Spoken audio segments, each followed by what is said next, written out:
이번 시간에는 뭐부터 할 거냐면 데이터셋을 트레인셋과 테스트셋으로 분리를 하셔야 됩니다.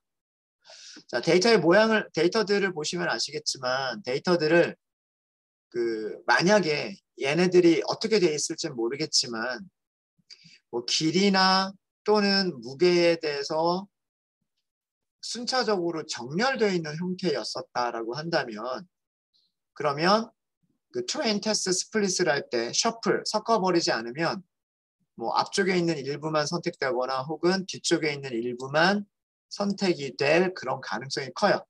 그렇죠? 그래서 이런 경우에는 트레인 테스트를 분리를 할 때 어떻게만 해주면 될까요? 여기 있는 데이터들을 랜덤하게 섞어서 선택을 해주면 되겠죠. 그래서 랜덤하게 섞어서만 만들어 주시면 됩니다. 네, 무슨 얘기인지 아시겠죠? 여기서는 스트래티파이드 샘플링을 할 수 있어요, 없어요? 클래스별로 따로따로 비율을 유지하면서 트레인 테스트를 나눌 수 있나요? 없죠. 클래스라는 게 없잖아요, 여기서는. 그죠? 어종이라는 게 없죠. 도미와 빙어를 뭐 분류해서 다 분류하는 게 아니잖아요. 아이리스처럼 세토사와 벌시컬러를 나눠서 분류하는 게 아니잖아요. 그런 문제가 아니기 때문에 여기서는 스트래티파이드 샘플링을 쓸 필요는 없는 거예요. 그래서 아규먼트를 어떻게까지 채우면 되느냐 그것만 그것 때문에 설명을 드리는 겁니다. 지금. 그래서 우리는 그 데이터를 훈련 데이터와 테스트 데이터로 나눠야 되고요. 레이블을 훈련 레이블과 테스트 레이블로 나누셔야 돼요. 그죠? X 여기 56개 있죠. 56개를 트레인과 테스트로 나눠야 되고 Y도 56개가 있죠. 이거를 트레인과 테스트로 나눠야 되는 거예요. 나누실 때 사용하시는 게 train, test, split이라고 하는 함수를 사용하시면 되죠. 여기에 데이터와 레이블을 넘기시면 돼요. 데이터와 레이블을 넘기시면 되고요. 테스트 사이즈를 주도록 하겠습니다. 테스트 사이즈 한 20%나 30% 정도면 괜찮을 것 같아요. 20%면 몇 개인가요? 20%면 12개 정도가 될 것 같죠? 그죠? 네. 30%면 16개 정도가 되려나요? 그죠? 네. 30%는 조금 많을 것 같고 그래서 0.25 정도로 할게요. 0.25. 그러니까 25%, 56개의 데이터들 중에서 25%를 테스트로 사용하겠다라는 뜻이에요. 그리고 셔플은 줄 필요가 없고요. 랜덤 스테이트만 주도록 하겠습니다. 시드를 주려고 하는 겁니다. 여기도 여러분들하고 저하고 똑같이 하기. 숫자만 맞춰주세요. 숫자만.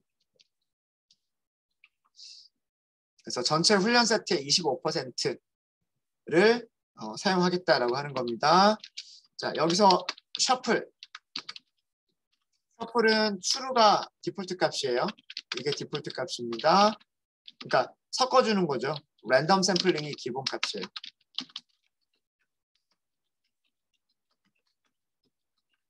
그래서 셔플 true는 생략하셔도 돼요. 그렇죠? 자, 보겠습니다. 일단 쉐입을 먼저 보시면은요. X 트레인의 쉐입을 보시고 X 테스트의 쉐입을 보시고요. Y 트레인의 쉐입도 보시고 Y 테스트의 쉐입도 같이 보도록 하겠습니다. 그러니까 42개하고 14개로 나누신 거예요. 트레인은 샘플이 42개, 테스트는 샘플이 14개 이렇게 된 겁니다.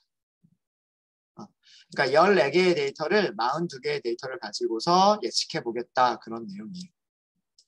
레이블도 42개, 14개 이렇게 그려져 있죠. 자, 잘 됐나요? 됐죠? 트레인셋과 테스트셋을 각각 별개로 트레인과 테스트셋을 각각 시각화해 보도록 하겠습니다.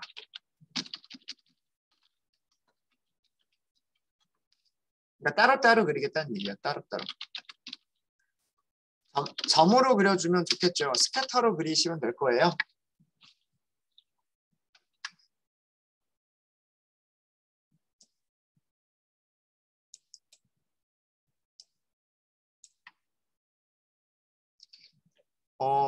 여기 x하고 y라고 하는 변수를 어떻게 만드셨나 좀 보세요. x가 퍼크의 랭스만 선택한 거 맞아요? 그리고 y가 퍼크의 웨이트만 선택한 게 맞습니까? 그리고 밑에 쉐입 한번 보세요.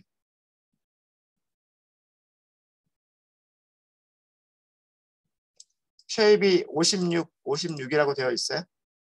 이게 틀리죠? 퍼크 웨이트가 잘못됐나 봐요. 그러면 퍼크 웨이트를 잘못 선택을 하셨어요. 퍼크 웨이트 만든 부분 좀 봐볼까요? 퍼크 웨이트는 여기를 피쉬로 하셨나 보군요. 여기 피쉬로 돼 있지 않아요, 혹시? 그러면 159개일 거예요.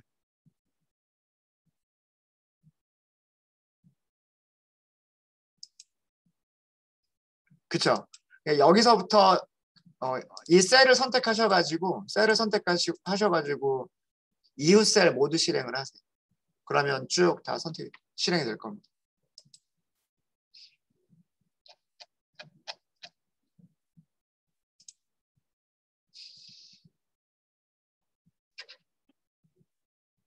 네.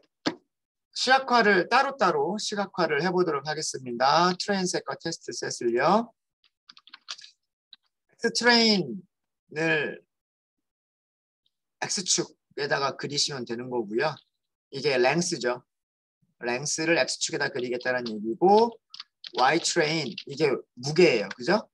우리가 랭스를 가지고 무게를 예측하겠다. 이게 우리의 목적이잖아요. 그죠? 예, 이렇게 그려주시면 돼요. 자, 이게 레이블은 트레인 셋 이렇게 하시면 될 것 같고요. 알파를 줄까요? 알파 0.5만 주도록 하겠습니다. 일단 이것만 한번 볼게요. 그려지는지 그려지지 않는지. 일단 쇼를 먼저 해보세요. 여기 그려진 점의 개수가 아마 여기 그려진 것보다는 조금 작을 거예요. 그죠? 왜 그러냐 하면 56개 중에서 56개를 다 그린 게 아니라 46개만 그린 거기 때문에 아마 조금 약간 듬성듬성할 거예요. 약간 듬성듬성. 자, 이게 트레인 세트를 그린 거고요. 그 다음에는 테스트 셋을 그려볼게요. plt.scatter x 테스트를 그리시면 되고요. y 테스트를 그리시면 돼요. 레이블은 테스트 셋이라고 그리시면 됩니다. 여기도 알파를 주죠. 알파를 0.5 정도로 주고요. 컬러를 아예 레드라고 여기는 지정을 할까요? 지정을 하시고 plt.label을 하시면 이제 레전드까지도 레이블이 아니라 죄송합니다. 레전드 범례를 보여주기 위해서는 이렇게 하시면 됩니다. 군데군데 섞여 있는 거 보이시죠? 네. 트레인셋과 테스트셋 섞여 있는 모습을 보실 수 있으실 겁니다.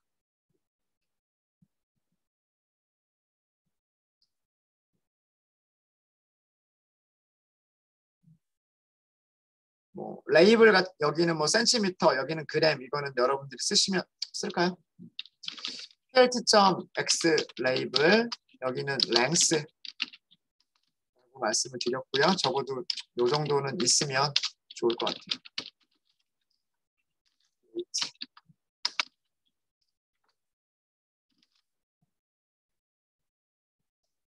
자, 이 시각화가 되어 있는 모습을 가지고서요. 이제 분리는 제대로 됐어요. 분리가 된 거를 확인을 했고 이제 우리가 할 일은 뭐냐면 KNN Regressor라고 하는 모델을 훈련시키고 평가를 할 겁니다. 자, 모델을 훈련시키고 평가를 하는 거는 코드로 작성하는 거는 별로 어렵지가 않고요. KNN이라고 하는 게 어떻게 숫자를 예측하는 것인가 라고 하는 거를 설명을 드릴게요. 훈련 세트들 KNN은 훈련 세트들을 기억하고 있습니다.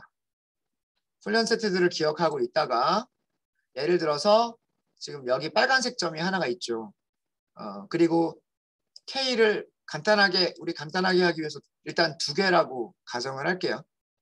K를 2개라고 가정을 하면 자, 여기 있는 빨간색 테스트 데이터에 대해서 가장 가까운 K nearest neighbor잖아요. 그죠?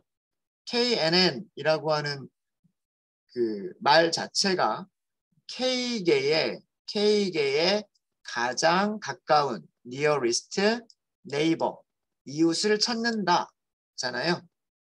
그러면 이 값에 대해서 가장 가까운 녀석 2개가 훈련셋에서 가장 가까운 2개는 지금 보시는 파란색 2개. 바로 옆에 붙어 있잖아요. 그죠? 자, 이웃을 찾았으니까 우리가 알고 싶은 건 뭐예요? 우리가 알고 싶은 거는 여기에 길이가 얼마일 때 무게가 얼마냐 이거를 알고 싶은 거잖아요. 그죠? 무게를 어떻게 예측을 하면 좋을까요? 가장 가까운 이웃에 2개가 있으니까 그 2개의 무게에 무엇을 계산하면 될까요? 평균을 계산을 하는 거예요. 이게 KNN 리그레서가 하는 일이에요. 너무 쉽죠? 너무 단순한 거잖아요. 너무 단순한 생각이에요.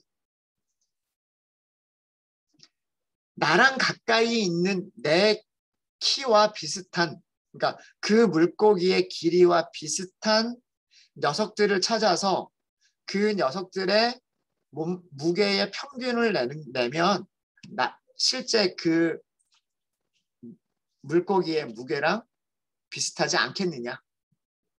이게 KNN의 생각인 거예요. 너무 단순하죠? 너무 단순하죠? 그렇지 않아요? 그렇죠? 그럼 여기 있는 녀석도 마찬가지예요. 자, 여기 있는 녀석은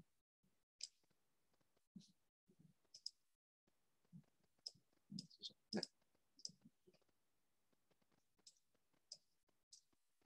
자, 이번에는 요 아래쪽에 있는 녀석을 보도록 하겠습니다. 아래쪽에 있는 녀석을 볼게요. 아까처럼 K는 2라고 할게요. 자, 우리가 알고 있는 거는 여기 있는 물고기는 이 빨간색 물고기는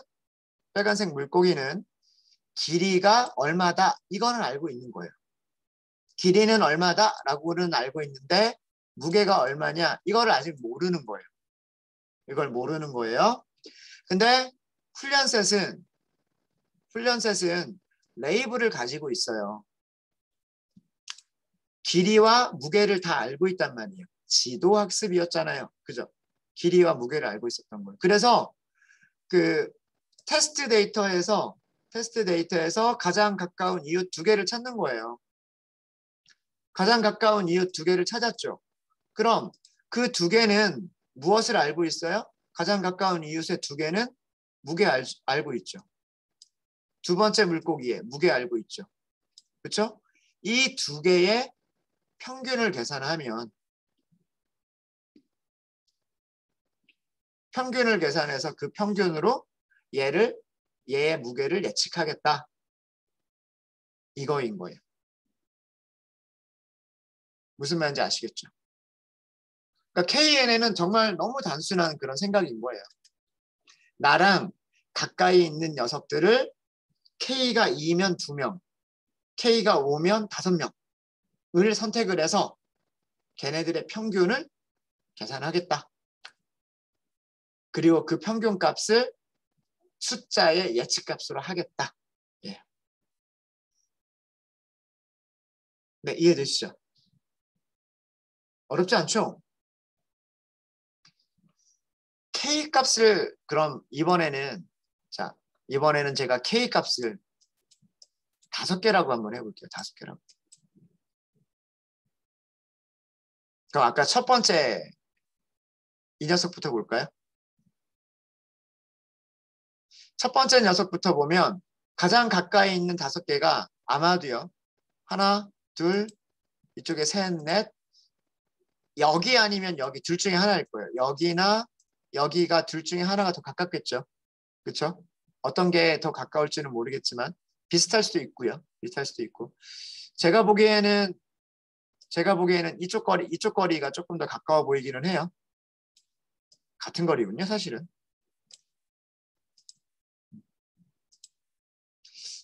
여기가 한 줄에 있는 것 같아 보이죠? 빨간색 입장에서는 여기가 여기, 그다음에 여기, 그다음에 여기 이렇게가 가까운 녀석들이에요. 그죠? 그럼 요렇게 5개가 가깝다라고 생각을 하고 요렇게 5개가 가깝다라고 생각을 하고 뭘 찾으면 돼요? 무엇을 찾으면 되냐면 여기 가까운 녀석들의 무게, 이 녀석의 무게, 그 다음에 이 녀석들의 무게, 그다음 더 있겠죠. 여기에 무게. 요렇게 5개의 무게가 생길 거란 말이에요. 그렇죠? 5명의 샘플이 트레인셋에 5개의 샘플이 있겠죠. 그 5개를 평균을 내는 거예요. 어떨까요? K가 2일 때랑 비교해서. K가 2일 때랑 비교해서 K가 5일 때는 어떻게 될까요? 편차가 더 심해지지 않았어요? 그렇죠? 아까 2개만 선택을 했을 때에는 2개가 Y값이 다 똑같았잖아요. 그래서 평균을 계산해도 차이가 없었죠. 근데 가까운 녀석 5개를 찾으니까 어때요? 어떤 거는 좀 크고 어떤 거는 작고 그렇죠. 그렇죠. 그러니까 내 주위에 있는 이웃들을 점점 범위를 넓혀가면 넓혀갈수록 어떨까요? 정확도가 떨어지겠죠. 그 평균이 이상치의 영향을 많이 받겠죠. 무슨 얘기인지 아시겠습니까? 그래서 여기도 마찬가지예요. 분류와 마찬가지로 KNN 회귀도 마찬가지고요. 마찬가지로 적절한 K값을 찾아야 돼요. 그게 1개가 적당할지 2개가 적당할지 3개가 적당할지는 몰라요. 실험적으로 결정을 하셔야 돼요. 하지만 한 가지 확실한 거는 K값이 너무 많아지면 숫자를 평균을 내야 될 데이터들이 훈련셋들이 더 많아지는 거예요. 그렇다는 얘기는 뭐냐면 데이터의 편차가 평균을 내는 훈련셋들의 편차가 더 심해질 수가 있어요.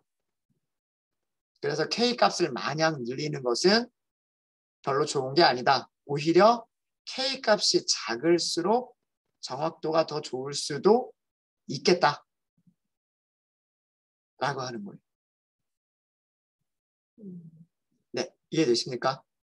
KNN이 어떤 식으로 그 숫자를 예측할 수 있는지 이해되시죠? 알고리즘은 굉장히 간단한 알고리즘이에요. 네.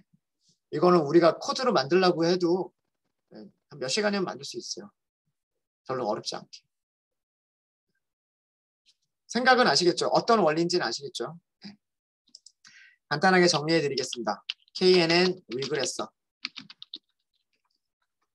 KNN 리그레서는 그 가장 가까운 K개의 이웃들의 레이블, 즉 타겟이죠.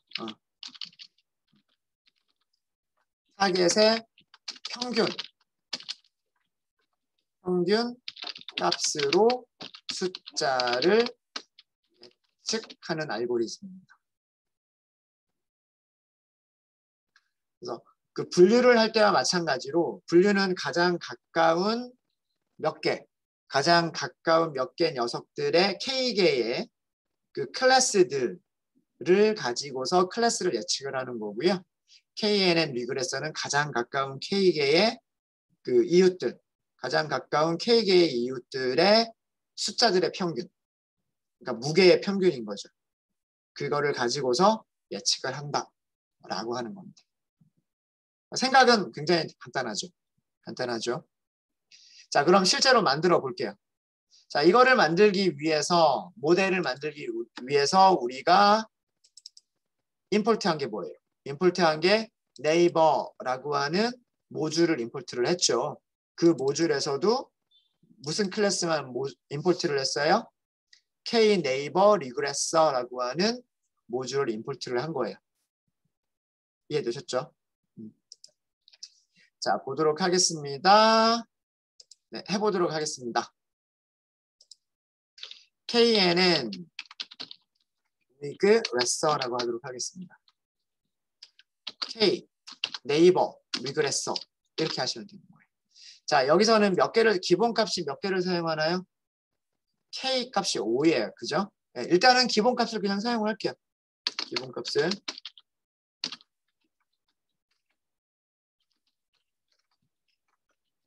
K에는 모델을 생성을 한 겁니다. 자, 모델을 생성한 다음에 두 번째 단계가 뭐예요? 모델을 훈련시킨다. 모델을 훈련시킨다. 모델을 훈련시키는 과정은 뭐라 그랬어요? 훈련시킨다. 다른 말로는 데이터에 맞춘다. 데이터에 맞추는 과정, 피팅. 피팅할 때는 무엇을 주시면 돼요? train set와 train label을 주시면 되죠. 자, 이렇게 하는 이유는요. 무슨 학습이니까? 지도 학습이니까. 그렇죠?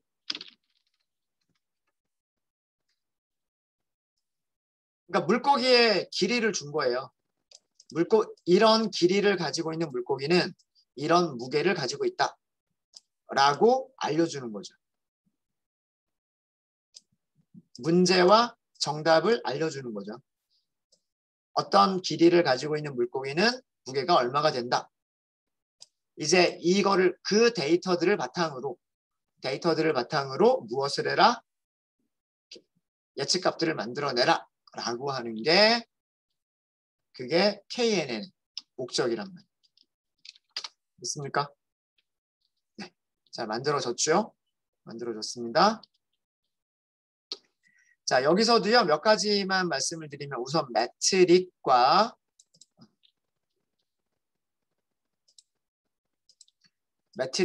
P값을 같이 보셔야 되는데요.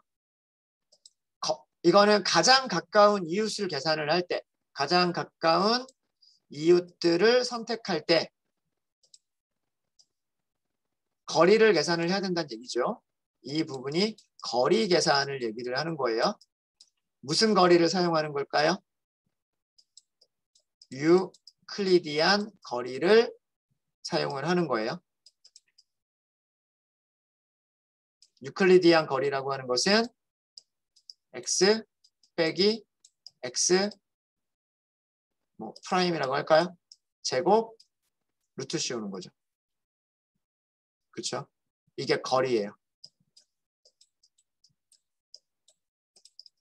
이렇게 하는 게 P가 2니까 여기가 2고 제곱근이에요. P가 3이면 여기가 3승 세제곱근 이렇게 되는 거죠. 이런 거리를 무슨 거리라고 한다? 민콥스키 거리라고 한다. 라고 말씀드렸죠. 그리고 네이버의 개수는 이웃의 개수는 몇 개다? 5개다. 라고 말씀드렸습니다. 요 정도만 이해하셔도 돼요. KNN은 그렇게 어려운 게 아니기 때문에.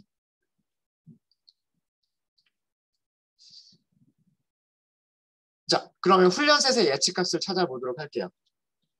트레인셋의 예측값. 어떻게 하면 돼요? KNN 리그레서 점 프리딕트. 무엇을 주시면 될까요? 트레인셋을 주는 거예요. 이게 훈련셋의 예측값이에요. 출력해 볼까요? 첫 번째 물고기의 무게를 얼마로 예측했다는 얘기인가요? 88.6. 두 번째 물고기의 무게를 얼마로 예측했다는 얘기일까요? 123g. 무슨 얘기인지 아시겠죠? 실제 물고기들의 무게는 어디 있어요? Y 트레인에 있죠. 이게 트레인셋의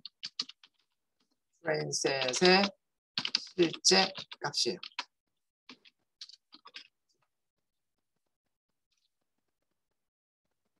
무슨 말인지 아시겠죠?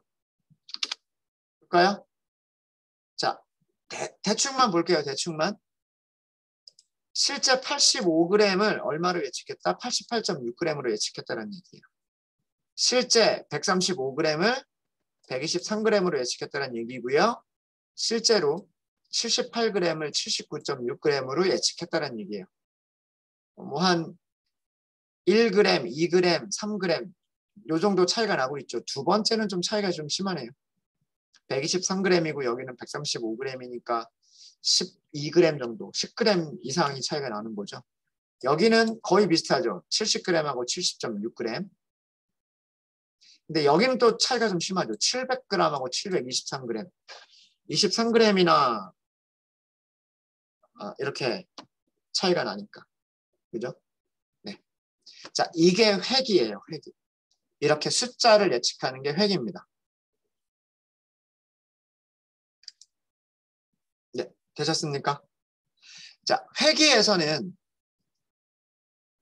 우리의 모델이 얼마나 정확하게 맞추고 있느냐를 평가하기 위해서 점수를 우리가 매겨야 되는데 점수를 어떻게 매기면 될까요? 무엇을 기준으로 우리 모델이 예측을 잘하는 모델이다, 예측을 잘 못하는 모델이다. 어떻게 판단을 내릴까요?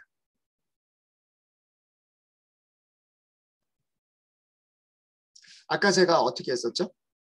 88g하고 85g이 대략 한 3g 정도 차이가 나는구나. 그렇죠? 네, 맞아요. 123g하고 135g은 12g이 차이가 나고 여기는 3g이 차이가 나고 여기는 한 뭐 1점 몇 g이 차이가 나고 여기는 0점 몇 g이 차이가 나고 제가 이거 뭐 하고 있는 거예요? 실제 값하고요. 실제 값하고 위에 햇을 쓰는 건 예측 값입니다. 실제 값과 예측 값의 차이를 계산하고 있잖아요. 그렇죠? 실제 값과 예측 값의 차이 이거 뭐예요? 오차 개념이죠. 오차. 오차가 작으면 작을수록 무게를 잘 예측을 했다라는 것이고 오차가 크면 클수록 무게를 잘 예측하지 못했다라고 하는 거죠. 그렇죠? 회귀 문제에서는 이 오차들이 어떻게 되겠느냐 이거를 가지고서 평가를 내리는 거예요.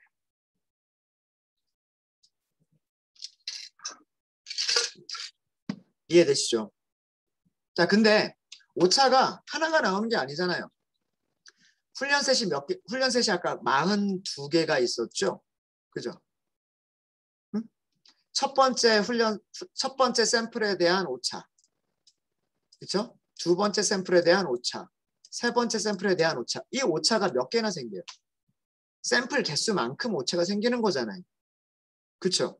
그럼 이 오차들을 다 어떻게 해야 될까요? 오차들을 다 더해야 된단 말이에요. 오차들을 근데 다 그냥 더해버리면 어떻게 될까요? 그냥 더해버리면 어떤 거는 마이너스가 되고 자 여기서도 볼까요? 85 빼기 88이니까 이건 마이너스예요. 실제로는 135 빼기 123은 플러스 10이고요. 78 빼기 79는 마이너스 1이에요. 그죠? 70 빼기 76은 마이너스 0.6이고요. 그러니까 어떤 거는 오차가 플러스고 어떤 거는 오차가 마이너스고 근데 우리가 중요한 건 뭐예요? 차이가 크다 작다 이 크기가 중요한 거지 플러스 마이너스 부호가 중요한 건 아니잖아요. 그러니까 방법은 뭐가 있어요? 플러스 마이너스 부호를 제외한 크기만 보는 게 방법이 뭐가 있죠? 두 가지가 있죠. 절대값들을 오차들의 절대값을 다 더하느냐 오차들의 이렇게 절대값. 플러스 마이너스 없애가지고 플러스로만 만들어 버리는 거죠. 절대값들의 합계를 구하느냐 혹은 오차들의 제곱. 제곱을 해버리는 것도 방법이겠죠. 이거를 제곱을 해버리면 양수만 남을 테니까. 플러스를 제곱해도 양수고 마이너스를 제곱해도 양수니까. 그렇죠? 두 가지 방법이 있는 거예요. 그래서 여기서 나오는 개념이 뭐예요? 에러들을 제곱한 것을 어떻게 하자? 평균하자. 평균 개념은 이거를 그냥 개수로 나눠주기만 하면 그게 평균이잖아요. 맞나요? 다 더한 다음에 개수로만 나눠주면 그게 평균이죠. 그래서 에러들의 제곱을 평균을 하자가 MSE. S가 스퀘어니까. 에러들의 절대값을 평균을 내자. 그게 MAE인 거예요. Mean Absolute Error. 그리고 제곱들을 더하면 숫자가 너무 커지잖아요. 제곱들을 더하면 숫자가 너무 커지니까 제곱한 거를 다시 원래 스케일로 되돌리는 거죠. 제곱한 거를 원래 스케일로 되돌리는 방법은 루트를 씌워버리는 거죠. 그래서 루트 mean squared error 라고 부르는 거예요. 지금 여기서 정리한 RMSE, MSE, MAE가 회귀 문제에서의 모델을 평가하는 기준이 되는 거예요. 세 개를 다 사용하실 필요는 없고요. 사실 RMSE나 MSE는 같은 개념이에요. 같은 개념이고 둘 중에 하나를 사용하시면 돼요. RMSE를 사용하거나 MAE를 사용하거나. 그래서 RMSE가 작은 모델 혹은 MAE가 작은 모델이 좋은 모델인 거죠. 이해되십니까? 여기까지가 아마 우리가 아래에서 설명했었던 개념이었을 거예요. 기억나시죠? 네. 한 가지가 더 있어요. 제가 아래에서 설명을 안 했던 부분인데 그 선형회귀할 때 혹시 그거 기억나세요? 선형회귀할 때 R제곱 LM 이렇게 해서 했었던 거 기억나시죠? 그리고 그 리포트를 보면 R제곱이라는 거 하는 게 있었어요. 그리고 뭐 adjusted R제곱 이런 게 있었죠. 네. 제가 그때 그 R제곱 값이 1에 가까우면 좋은 값이다 라고만 말씀드렸던 적이 있었을 거예요. 그죠? 이 R제곱을 어떻게 계산하는지를 오늘 설명을 드리도록 하겠습니다. 오늘. 네. 이게 R2 스퀘어예요. 매트릭에서 R2 스퀘어. 자, 그러면 자, 예측값을 찾았으니까 계산을 해보죠. 자, 우리가 제일 많이 알고 있었던 mean squared error를 먼저 보도록 하겠습니다.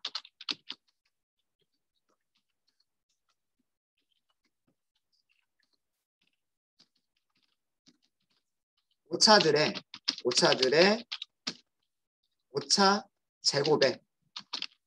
제곱의 평균.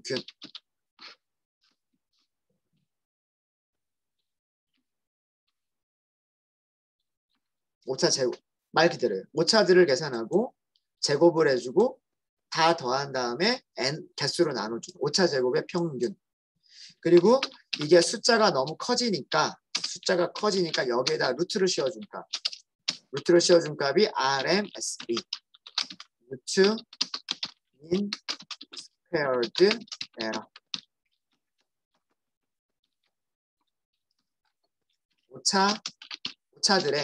오차들의 제곱의 평균의 제곱근.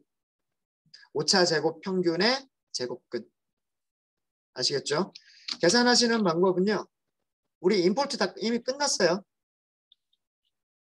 mean square error. 그죠? mean square error.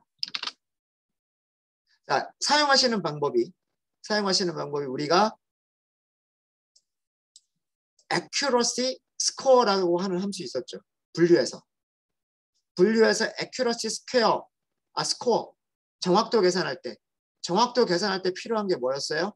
실제 값과 예측 값이 있어야 실제 값과 예측 값이 몇 개나 맞고 몇 개가 틀렸는지를 계산할 수가 있죠. 그런 것처럼 에러를 계산하기 위해서는 무엇과 무엇이 있으면 돼요. 실제 값과 예측 값이 있으면 에러를 계산할 수가 있죠. 그래서 아규먼트로 무엇을 전달하면 되는 거예요? 실제 값과 예측 값을 아규먼트로 전달해주면 에러를 계산해주고 제곱을 계산해주고 평균을 계산해주는 거예요. 무슨 말인지 아시겠죠? 사용하는 방법이 똑같아요. 매트릭에 있는 것들이 사용 방법이 다 똑같은 거예요. 실제 값 누가 가지고 있어요? Y train. 이게 실제 값이죠. 예측 값은요. train, pre. 제가 위쪽에서 주석으로 다 설명드렸어요. train set의 예측값, train predict. train set의 실제값, Y train. Y train이 실제값, train predict가 예측값. 자, 이거 프린트 할게요. 그냥 여기서 바로. MSE 하고서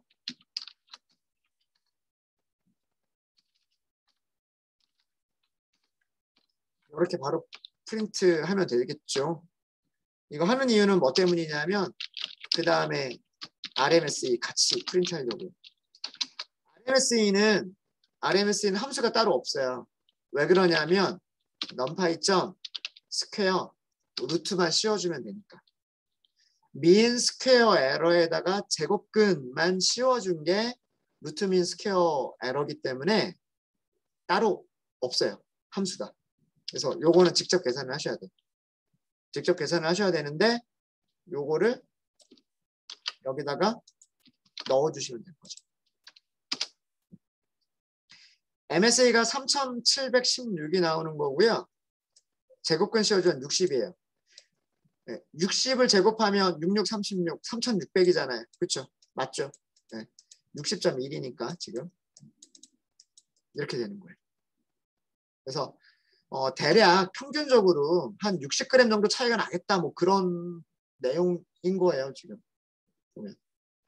그러니까 많이 차이가 나면 60g까지도 차이가 날 수 있다. 뭐 그런 겁니다. 자, 그다음에 MAE. MAE는 mean absolute error예요. 오차들의 절대값. 오차 절대값의 평균이에요. 이거는 함수가 있어요. 그냥 바로 mean absolute예요. 사용 방법 똑같은 거예요. 실제 값은 y train, 예측 값은 train, pre. 35 정도가 나옵니다. 35. 평가를 내리실 때는 그러니까 이거는 K 값을 바꿔가면서 사용을 하시는 거예요. K 값을 바꿔가면서 RMSE가 작은 모델을 선택을 하시거나 MAE가 적은 모델을 선택을 하시거나 둘 중에 하나를 선택을 하시면 됩니다. 자, 되고요. 자, 하나가 더 있었죠. R제곱 스퀘어라고 하는 게 있어요. R 스퀘어, 스코어. R 보통 이렇게 표시합니다. R제곱 스코어라고 하는 게 있어요. 자, R제곱 스코어는 이것도 함수가 있습니다. 계산 공식은 이따가 정리를 해드릴게요. R2 스코어라고 하는 함수가 있어요. R2 스코어라고 하는 함수가 있고 여기에 무엇을 넣어주시면 되냐면 자, 여기에 이런 말이 있어요. 가장 좋을 때는 1.0. 그러니까 1.0에 가까울수록 좋은 점수다라고 하는 거예요. 1.0에 가까울수록 좋은 점수다라고 하는 거고요. 1.0보다 작으면 나쁜 점수인 거예요. 그러니까 최대값이 1.0이고 나머지는 다 1.0보다 작은 값들이에요. 자, 얘는 계산 결과가 어떻게 나오냐면 사용 방법은 이것도 똑같아요. 실제값 주시고요. 그 다음에 예측값을 주시면 돼요. 0.96이 나왔어요. 0.96 나온 거니까 굉장히 좋은 점수입니다. 굉장히 좋은 점수예요. 자, R제곱 스코어를 어떻게 계산하는지를 설명드리기 전에 왜 R제곱 스코어라고 하는 매트릭이 나왔는지를 평가 지표가 나왔는지를 먼저 설명을 드리겠습니다. 함수를 사용하는 방법들은 어렵지 않죠. 함수를 사용하는 방법들은 절대 어렵지 않아요. 자, 우리 코드 보시면 한 개 별로 없어요. 그죠? 리그레서 생성한다. 리그레서 훈련시킨다. 리그레서로 예측한다. 예측하면 예측값이 나오니까 나머지는 전부 다 실제값과 예측값을 가지고서 함수 호출해서 점수를 계산한다. 실제값과 예측값을 주고서 점수 계산한다. 실제값과 예측값을 인풋으로 전달해서 점수를 계산한다. 예. 코드 자체는 어려운 게 하나도 없어요. 다 한두 줄로 끝나잖아요. 그렇죠? 자, R제곱 스코어를 볼게요. 자, 우리가 보통 점수라고 하는 개념을 좀 볼게요. 점수. 우리가 일상적으로 점수라고 하면 높은 점수가 좋은 점수예요? 낮은 점수가 좋은 점수예요? 그냥 일반적인 경우에.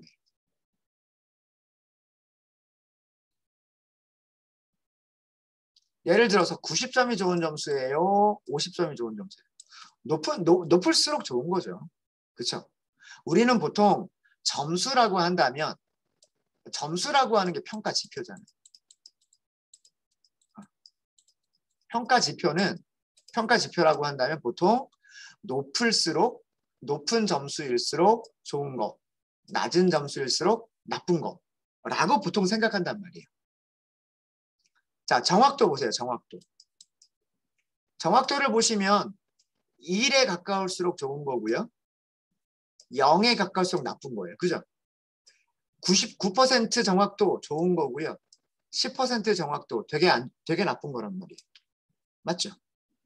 보통은 우리가 점수다라고 하면 다 이렇게 생각을 한단 말이에요.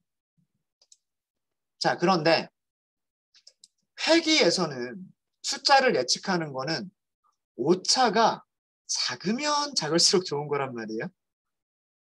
이 숫자가 크면 안 좋은 거고 작으면 좋은 거란 말이에요.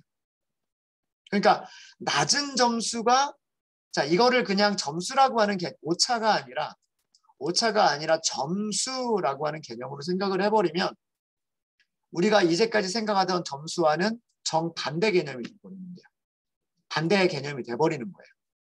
낮은 점수가 좋은 모델인 거고 높은 점수가 안 좋은 모델인 거예요. 무슨 얘기인지 아시겠죠? 그래서 그 일반적인 평가 지표의 특성에 맞추기 위해서 높은 점수가 좋은 모델, 낮은 점수가 나쁜 모델이라고 그 통상적인 개념으로 만들기 위해서 만들어준 평가 지표가 R제곱 스코어예요. R제곱 스코어. 그래서 R제곱 스코어라고 하는 것은 R제곱 점수라고 하는 것은 1에 가까울수록 오차가 적은 모델이고 다시 얘기하면 더 좋은 모델이에요. 오차가 하나도 없이 완벽하게 맞추면 R제곱 스코어는 1이에요. 그리고 오차가 커지면 커질수록 점점 1에서 멀어집니다. 음수가 될 수도 있어요. R제곱 스코어는 음수가 될 수도 있어요. 여기 제곱이 있다라고 해서 항상 양수가 될 거라고 생각하시면 안 돼요. 음수가 될 가능성도 있어요.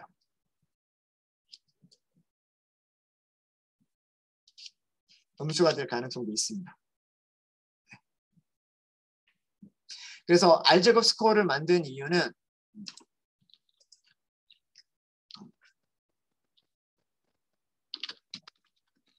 정리를 해드릴게요. 일반적인 평가 지표는 지표는 점수가 높을수록 좋은 모델이고 점수가 낮을수록 나쁜 모델입니다. 우리가 이렇게 보통 생각을 해요. 이렇게 생각을 하는데 근데 오차는 작을수록 좋은 모델이고 오차가 클수록 나쁜 모델이 되는 거예요. 그렇죠? 회귀 문제에서는.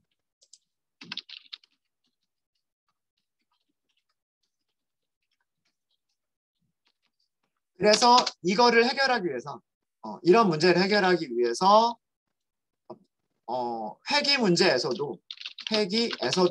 회귀에서도 점수가 높을수록 정확하게는 1에 가까울수록 최대값이 1이에요. 가까울수록 좋은 모델이고 점수가 낮을수록 나쁜 모델이 되도록 나쁜 모델로 평가할 수 있는 지표를 개발을 한 거예요. 이 지표가 뭐다? 이 지표를 R제곱 스퀘어라고 얘기를 해요.